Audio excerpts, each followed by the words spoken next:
So cruising along in the new GMC At4 2500 At4 at 2500 Sierra HD At4.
Here is GM's lovely sticker.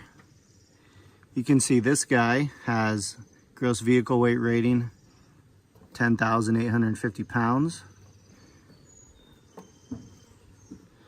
and gross combined cargo weight 26,000 pounds. Rear gross axle weight rating is 6,600. Curb weight 76. So that's how you get max payload is 76. Take away 10,850 gives you 3,205 for payload. Towing conventional tongue weight or conventional trailer 16,000, tongue weight 1,600. That's simply just 10%. And then gooseneck trailer max is 18,400 with a max tongue weight of 2,760 pounds. And then here's your axle ratings. You can see the front is 6,000 pounds and the rear is 6,600 pounds. This does have the camper package, so it gives you a little bit more front axle capacity versus the regular ones.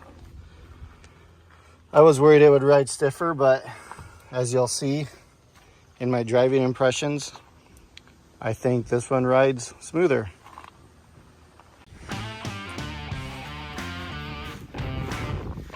AT4. Look at the bugs. Whew. I'm driving home last night. 4-hour drive.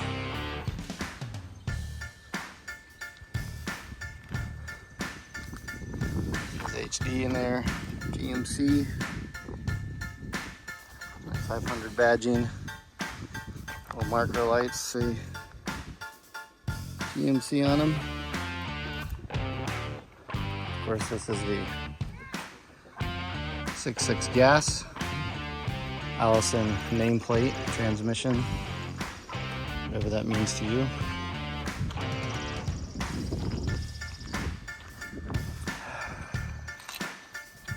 "20-inch black wheels." Here's the spring pack. C4 +1. Bump stops. Padding. I need to get some guards over there. You can see it's already spitting up. My last one had guards. With the tail light detail. This is an animated LED.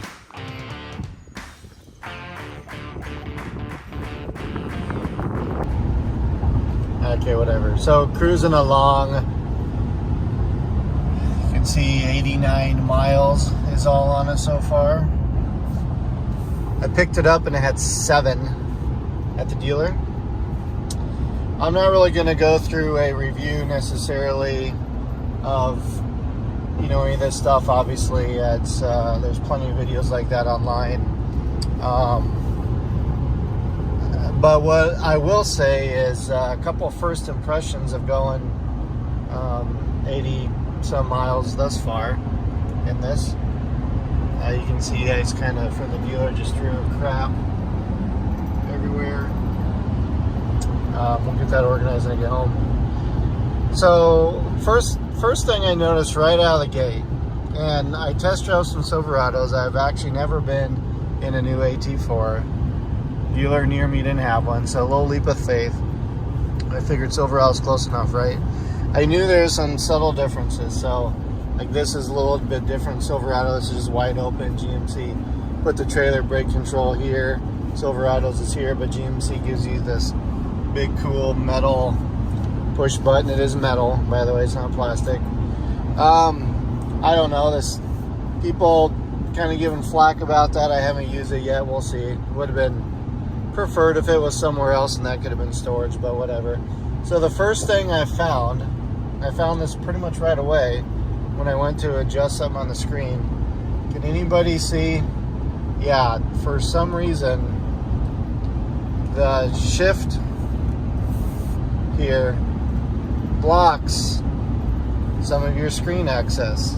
I can't see, like right now on the screen has the hour, or has the arrival time in the hours, and when I'm sitting here you cannot see that.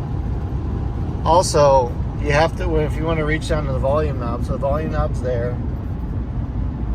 If you want to reach, you kind of, your natural reach is just this, right? So you're hitting your shifter and you have to kind of reach up and over.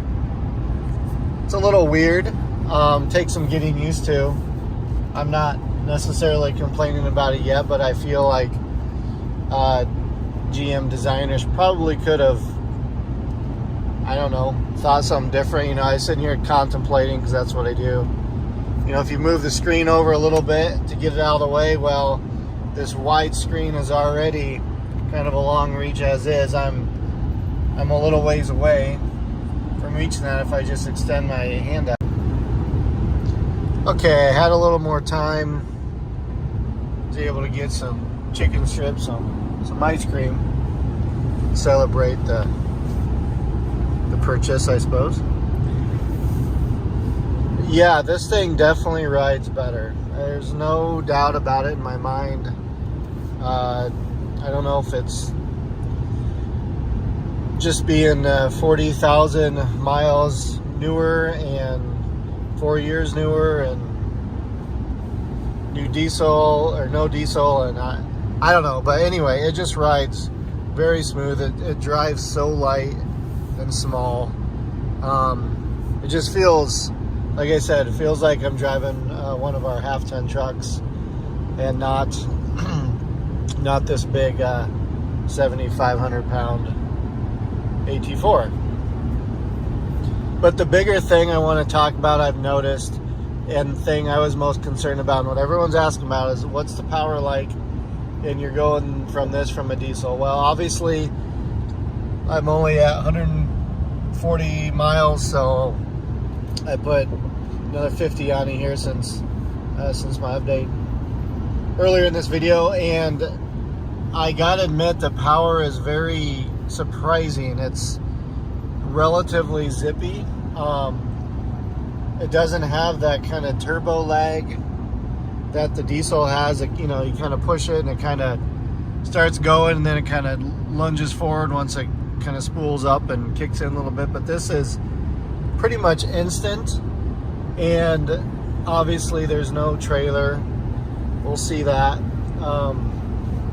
But I gotta tell you guys, I'm very impressed with accelerating on on-ramps, passing power, downshifting, getting around cars. I have, as of right now in this extremely early ownership, I have absolutely zero issue. In fact, it feels, because of that lack of lag, it feels almost to some extent more zippy.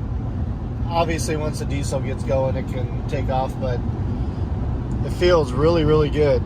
The transmission is what you'd expect from, you know, an Allison name or Allison branded. And again, we're not gonna talk about that. That was my ring hitting the glass, not a rock.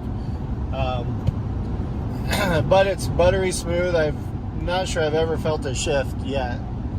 And of course GM doesn't allow you to monitor what gear you're in like Ford and Ram does. I'm not sure why not, but transmission is buttery smooth. Everything is going fantastic so far. I've been very impressed thus far with the acceleration and how it rides and drives, and I'm very, very surprised. I really am. I kind of expected to hop in and maybe be a little more bouncy because of the, you know, camper package and lack of weight over the front axle, but I'm telling you, this thing drives like a half ton, and maybe for some that could be a con, but it's being used in this situation as a very good thing. My wife is going to be very pleased with it.